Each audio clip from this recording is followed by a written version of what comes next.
Joe and Monica were so happy. They were always together, hugging each other and saying kind words. Everything went so far that Joe was about to propose to her. However, one day, everything changed. The day felt wonderful, just like any other. Monica received a call. The situation happened in a way that Joe saw the caller's name, which was Roger, and a heart emoji. Monica had been cheating on him all this time, and Joe hadn't even noticed. Joe became depressed, and he even had suicidal thoughts. Until one beautiful day, he met Arthur Schopenhauer. Joe shared his feelings with Schopenhauer, and Schopenhauer replied, "It's good that you have these types of thoughts, but let me give you some facts on love." Arthur Schopenhauer, when you hear that name, not a lot of positivity comes to mind. Just consider the following words. These lovers are traitors, secretly striving to perpetuate all this misery and turmoil that otherwise would come to a timely end. The man was anti-life, so you may ask, what does a man against life know about love, a bond that is fundamental for life? And can he be a good advisor in such a painful breakup caused by cheating? Maybe. You see, Schopenhauer was a great pessimist, so who, but not him, can bring to logic Monica's selfish act? Who but not him can relate to pain caused by human nature? Nature that Schopenhauer considered the root of all problems, the nature which he named the will to live. Schopenhauer's life's work is based on this philosophy. The will to live manifests itself everywhere. It is the groundless ground of the whole world. The will to live is in the nature of diamonds, the same way as it is in the nature of humans. It's the constant striving, which has no end, that according to Schopenhauer is the cause of all the suffering in the world. In the case of love affairs, the will to live is no exception.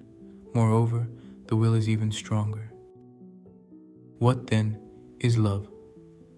This is a very profound question that many generations have tried to answer. Love is the subject of many fictional stories for its enigmatic and sublime nature.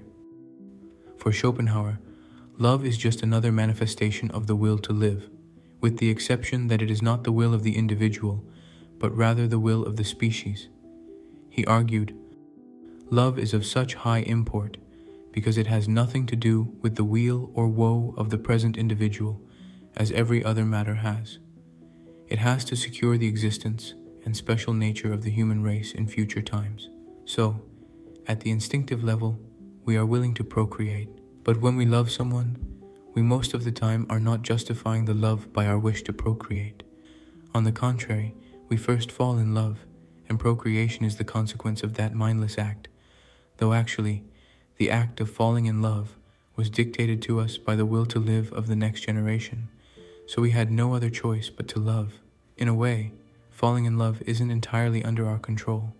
It's influenced by an innate drive within us to keep the human race going.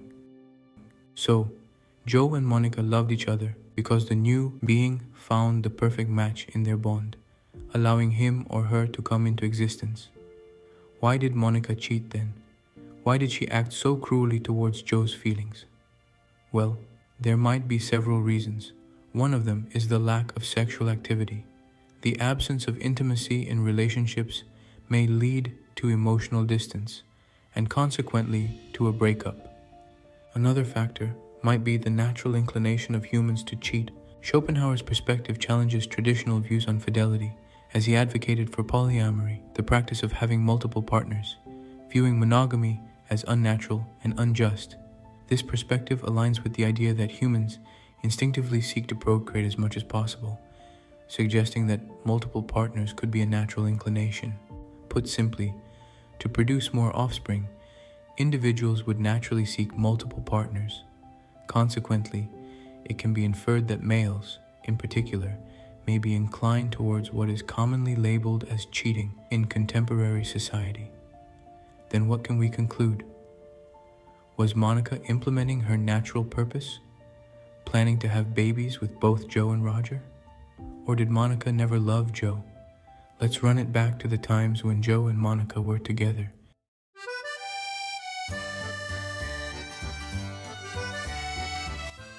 Did you buy the ticket, Monica?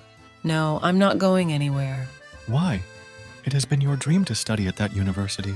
I can't leave you. You are my dream. You are mine too. But I think you should go. I will visit you at the weekends. I think you should shut up. I'm not leaving. Monica. No, Monica loved Joe. Most people who currently do not experience love would consider Monica's act as stupid. Why would you give up on your dream for a man whom you met not long ago? The answer lies in the will to live of the species. It's that irrational force driving both Joe and Monica to bring a new being into the world. A being that would find the perfect match for its manifestation from Joe and Monica, or so it seemed. According to Schopenhauer's philosophy of the will to live, the best possible baby that could potentially come to life could emerge from Roger's and Monica's bond.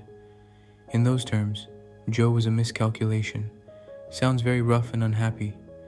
Indeed, love and happiness are two incompatible things, and it is actually a mistake that people tend to perceive a love affair as something that may lead to happiness. Schopenhauer views this misconception of humans as something necessary for themselves, because every individual possesses an ego they need to satisfy it. In other words, people would not be able to sacrifice so much for love if it were something they do not do for themselves, their ego, rather than for the species.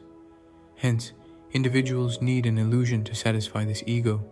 The illusion is that love will lead to happiness, though in reality, love is just an irrational tool that helps the human race to keep going.